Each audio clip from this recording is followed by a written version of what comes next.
em algum momento a igreja achou que deveria agradar o mundo. A Bíblia fala, não ameis o mundo, nem o que no mundo é. Mas sim, a igreja, não falou, nem vou falar que amou o mundo, tá? Não vou falar que a igreja amou o mundo, mas tô falando as questões, o povo mesmo.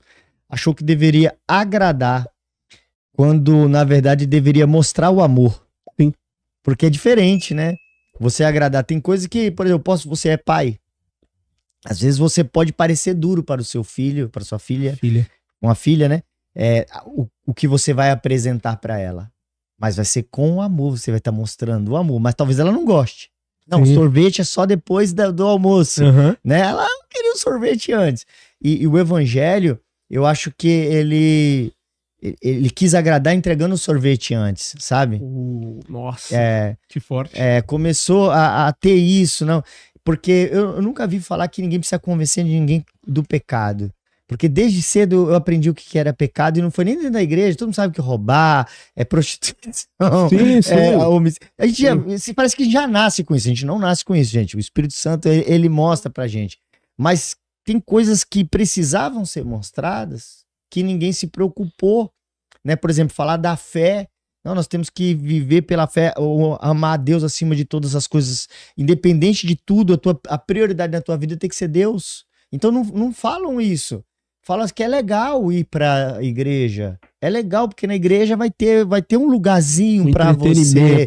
Vai ter, lá tem um show, lá tem isso, lá tem aquilo outro. Eu não tô criticando quem sim, faz isso. No culto, na igreja que eu congrego, que eu faço parte, tem luz, tem várias coisas e tal, só não tem fumaça. Culto só não é rolê. Né? É o culto legal e tal, aquela coisa toda. Mas não é isso. Faz parte. Não é isso. O evangelho é transformação, é poder de Deus, é milagre, é amar o próximo sem vir com os julgamentos. A fala que você falou, dificilmente você escuta uma pessoa falar ela sem completar a segunda parte. Né? Onde estão teus acusadores? Vai e não peques mais. Pronto, encerrou ali. Né? É igual aquela palavra assim, vinde como estás. A parte B não tem. A parte B, a pessoa coloca, mas não fique do jeito que quer. Exatamente. Não permaneça. Porque a gente, eu vou falar, eu não vou generalizar, mas a maioria de nós que cuidamos de igreja, sim, dificilmente a gente libera o perdão sem um sermão. Vem uma pessoa, até a mim, um exemplo, e a pessoa vem e confessa um pecado, vai. E eu falo, perdão tá bom, justificativa. Tá perdoado, vamos orar aqui, você já pediu perdão pra Deus, né? E tal, né? Fala como Jesus, vai, não peques mais. Dificilmente é essa a resposta. Peraí, senta aqui que a gente tem que conversar. Aí vem o sermão da montanha. Né? Então, a gente acaba dando sorvete e depois responsabilizando. Por quê? Porque o evangelho pareceu, de um tempo pra cá, que nós não precisamos ser mais protestantes, né? Nós não temos que ser sal, né? Não, o sal não precisa estar muito, irmão. É só um pouquinho. É só um cinchinho, né?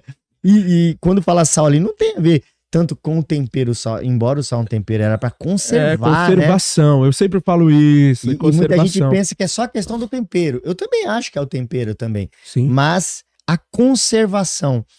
Eu vou ficar feliz se eu for criticado por eu estar pregando a palavra de Deus e alguém falar assim, não existe nada disso. Beleza, eu vou ficar feliz, eu tô fazendo isso aí, a Bíblia fala que fizeram isso com os profetas antes.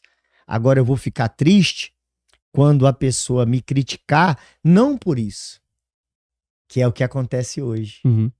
Tá fazendo isso, mas isso aí não deveria estar fazendo, ou então não é desse jeito que se faz, o arquiteto sem nenhuma obra, tanto engenheiro, não, mas não precisa de nada disso, né? Não seja, toma logo uma postura.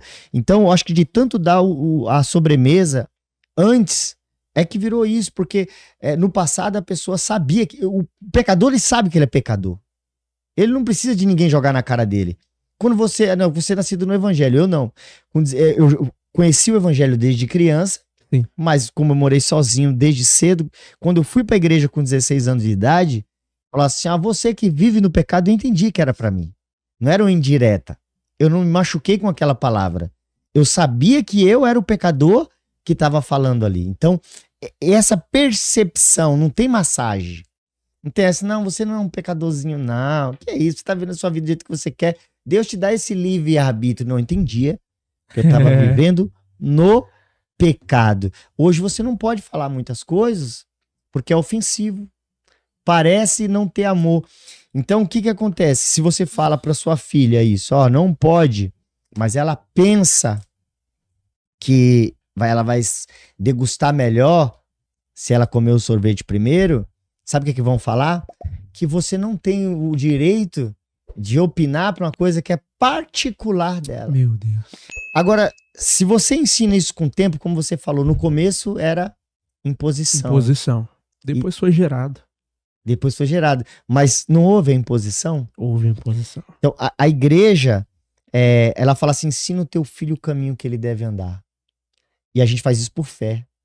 Porque socialmente falando, por exemplo, eu não tive a atenção de um pai. Então eu quis fazer pelos meus filhos tudo aquilo que eu queria que o meu pai tivesse feito por mim. E isso já me fez pecar pelo excesso. Nossa.